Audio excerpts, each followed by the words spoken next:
व्यक्तित्व विकसित करने वाला भद्र योग, इस योग से बनता है अच्छा वक्ता। नमस्कार, मैं एस्ट्रो गुरु माँ डॉक्टर ज्योति जोशी आप सभी ज्योतिष प्रेमी एवं अध्ययनकर्ताओं का हार्दिक स्वागत करती हूँ। हम ज्योतिष के एक एक विषय का शास्त्रोक्त पद्धति से अध्ययन कर रहे हैं। हर विषय को विस्तार से समझाने का मेरा प्रयास है। उस अनुसार आज हम व्यक्तित्व विकसित करने वाला भद्र योग, इस विषय पर विस्तार से वार्तालाप करेंगे। यह जानकारी शास्त्रीय होने के कारण एक बार सुनने से यदि समझ न आए तो पुनश्च सुने। विषय को लेकर यदि कोई प्रश्न हो तो कमेंट बॉक्स में लिखें। साथ ही आप व्हाट्सएप नंबर पर मैसेज कर सकते हैं। स्मरण रहे, केवल व्हाट्सएप मैसेज करें, कॉल कतई न करें, मैं उठा न पाऊंगी। साथ ही यदि यह जानकारी आपको पसंद आए तो उसे शेयर करना ना भूलें, ताकि यह ज्योतिष ज्ञान दूसरों तक पहुंच पाए।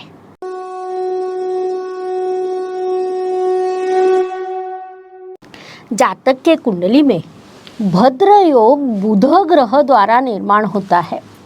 विशिष्ट ग्रह स्थिति में ही वह बनता है, अर्थात बुध ग्रह अपनी स्वराशि मिथुन या कन्या में हो, साथ ही कुंडली के केंद्र स्थान अर्थात प्रथम, चतुर्थ, सप्तम और दशम स्थान में हो तो जातक के कुंडली में भद्र योग का निर्माण होता है। यह अत्यंत शुभ योग के प्रभाव से बुध ग्रह के सभी गुणधर्म जातक में मुख्य रूप में देखे जा सकते हैं। भद्र योग का लाभ जिन्हें मिलता है उनमें कुछ विशेष गुण पाए जाते हैं। हम पहले उसे ध्यान में लेंगे। हमारे यहाँ साहित्य की बड़ी परंपरा है। कई महान लेखक कवियों की प्रतिभा से अपना साहित्य विश्व समृद्ध हुआ है। उनके विचारों से, कल्पना से, वास्तववादी भाषा के माध्यम से निर्मित साहित्य पीढ़ी दर पीढ़ी लोगों के लिए प्रेरक बनता है। प्राचीन समय काल में हमारे संत महात्माओं द्वारा साहित्य रचा गया, वह उसका अच्छा उदाहरण देखा जा सकता है।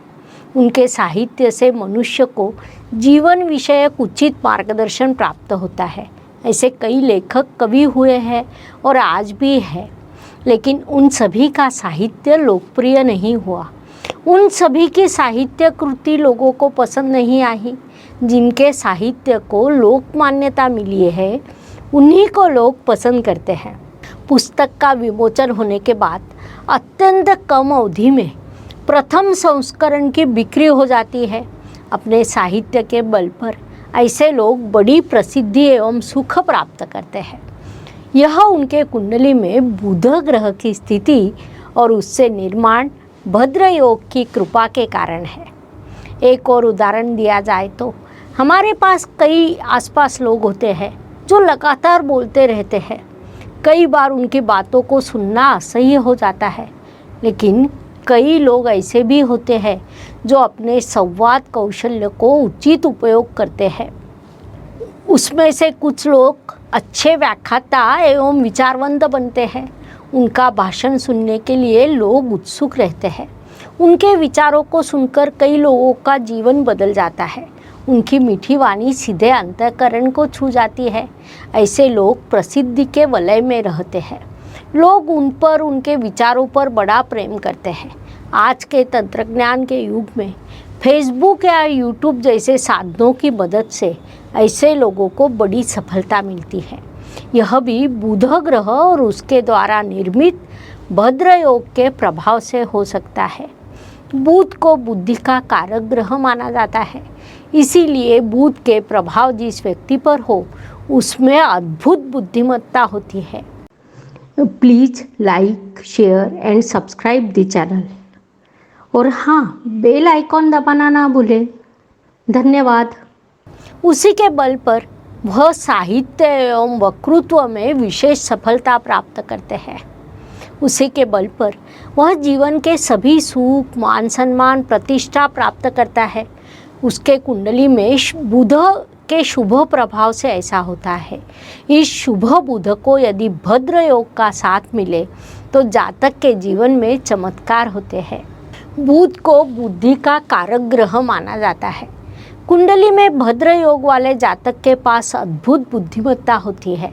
अपने बुद्धि के बल पर वह जीवन में जो चाहिए उसे पाने का प्रयास करता है और विपरीत स्थिति में उसे सब कुछ मिलता है। साथ ही बुध की कृपा दृष्टि से जातक का व्यक्तित्व सत्कर्म करने वाला, धर्म का पालन करने वाला, परोपकारी ऐसा विकसित होता है। मन और धन से बड़ा होता है। अपने कर्तृत्व के अनुसार समाज में उचित मान सम्मान प्रतिष्ठा मिलती है। महत्वपूर्ण बात है कि वह व्यवहार कौशल्य में पारंगत होता है। अपने स्वभाव से दूसरों को आकर्षित करने की कला उसमें होती है। आज के युग में किसी पर निर्भर न रहने वाला व्यक्ति मिलना लगभग असंभव है, लेकिन भद्र योग के प्रभाव से जातक समर्थ बनता है। लेकिन उसके लिए शर्त है कि कुंडली में बुध शुभ होना चाहिए। अशुभ बुध से फल भी अशुभ ही मिलते हैं। वैदिक ज्योतिष में भद्र योग का वर्णन अतिशय शुभ और अति दुर्लभ योग ऐसा किया गया है, क्योंकि बुध शुभ हो ऐसा हर कुंडली में यह योग देखने को नहीं मिलता। उसके कुछ शास्त्रीय नियम हैं जिन्हें हम समझने वाले हैं।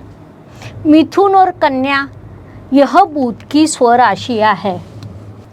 कन्या राशि में बुध उच्च अवस्था को प्राप्त होता है। कुंडली में 12 स्थान और 12 राशियाँ होती है।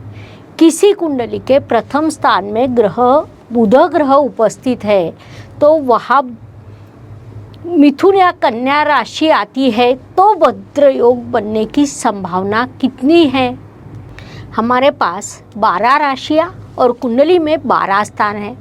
उनका विचार करें तो 144 में से एक कुंडली में यह स्थिति निर्माण होगी। भद्र योग के निर्माण के लिए हमारे पास 2 राशियाँ हैं, अर्थात 48 में से एक कुंडली में बुध ग्रह प्रथम, चतुर्थ, सप्तम या दशम स्थान में विराजमान होगा। इन चारों स्थानों का विचार करें तो हर 12 व्यक्तियों में से एक व्यक्ति लेखक, कवि, व्याख्याता, विचारमंत होना चाहिए। अब आप कहेंगे यह कैसे संभव है? तो ऐसा हो नहीं सकता। तो आप सही हो, ऐसा कतई संभव नहीं हो सकता, क्योंकि शास्त्रीय दृष्टि से भद्र योग पूर्ण करने के लिए कुछ और चीज़ों की पूर्तता होनी चाहिए, जो केवल भाग्यवान लोगों के कुंडली में पूर्ण होती है। इसीलिए भद्र योग को अति दुर्लभ योग कहा जाता है। ज्योतिष का अध्ययन तथा शास्त्र की शास्त्रीय तरीके से पढ़ाई करने के लिए मेरी 2 किताबें प्रकाशित हो चुकी है, उनका अवश्य लाभ लीजिए। कुंडली में भद्र योग पूर्ण होने के लिए सबसे पहले बुध शुभ होना चाहिए। यदि बुध अशुभ है और भद्र योग बना है तो जातक को विपरीत फल प्राप्त होते हैं। साथ ही कुंडली के शुभ बुध को किसी भी कारण से दोष लगता है तो उसके शुभ फल नहीं मिलेंगे या उसकी शुभता कम होगी।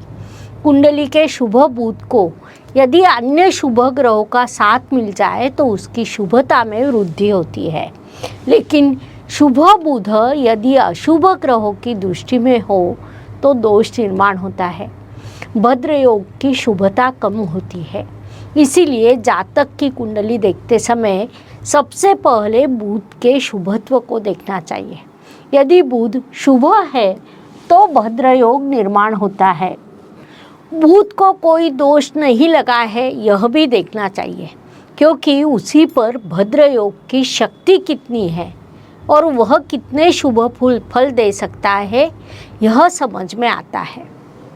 भद्र योग के पूर्तता के लिए नीचे दी गई चीज़ें आवश्यक है। बुध में अंशात्मक बल होना चाहिए। बुध अशुभ कर्तरी में न हो। नवमांश कुंडली में बुध शुभ होना चाहिए। बुध ग्रह लग्नेश का मित्र होना चाहिए। बुध अकेला होना चाहिए। किसी अन्य ग्रह के साथ उसका गठबंधन ना हो या अन्य ग्रह पत्रिका में कारक होना चाहिए। कुंडली के भद्र योग के प्रभाव से जातक ऐसा नहीं कि केवल लेखक, कवि या विचारवंत वक्ता नहीं बनता है। योग की शक्ति कितनी है और उसके लिए सहायक दूसरी ग्रह स्थिति कैसी है, इस पर भी जातक का कार्यक्षेत्र निर्भर करता है। भद्र योग का एक और शुभ परिणाम है कि ऐसा जातक जीवन में समर्थ बनता है, अर्थात वह किसी पर निर्भर नहीं रहता। आज के युग में ऐसा समर्थ व्यक्ति लगभग असंभव है, क्योंकि कई चीज़ों के लिए हम एक दूसरों पर निर्भर रहना पड़ता है। एक दूसरों के सहयोग के बिना कोई भी कार्य पूरा नहीं हो सकता, लेकिन भद्र योग का प्रभाव जातक को समर्थ बनाता है। इसके अलावा बुध की कृपा दृष्टि एवं भद्र योग के प्रभाव से जातक संख्या संबंधित क्षेत्र जैसे बैंक, अकाउंटेंट, सीए, क्लर्क आदि क्षेत्रों में अच्छा कार्य कर सकता है। अपने संवाद कौशल के कारण वह अच्छा समुपदेशक, शिक्षा या अध्ययन से संबंधित कार्य, सेल्समैन, मार्गदर्शक बन सकता है। भाग्य में यदि परदेश गमन के योग हो तो टूरिस्ट गाइड के क्षेत्र में बड़ा कार्य कर सकता है। बुद्धिमत्ता के साथ संवाद कौशल्य जुड़े जाने के किसी भी क्षेत्र में उन्नति कर सकता है। साथ ही ऐसे जातक अपने मित्र या रिश्तेदारों में बड़े लोकप्रिय होते हैं, क्योंकि सबसे अच्छे संबंध बनाए रखना उन्हें आता है। आज के आधुनिक समय काल में फ़ोन, मोबाइल का उचित उपयोग करना उनसे ही सीखना चाहिए। अर्थात इन सभी क्षेत्रों में कितनी उन्नति होगी, यह कुंडली के भद्र योग की शक्ति पर निर्भर करता है। विषय को समझने के लिए इतनी जानकारी पर्याप्त है। हम यही रुकते हैं। पुनश्च नए विषय के साथ अवश्य मिलेंगे। धन्यवाद। शुभम भवतु। जय ज्योतिष। Please like, share and subscribe the channel. और हाँ, बेल आइकॉन दबाना ना भूलें। धन्यवाद।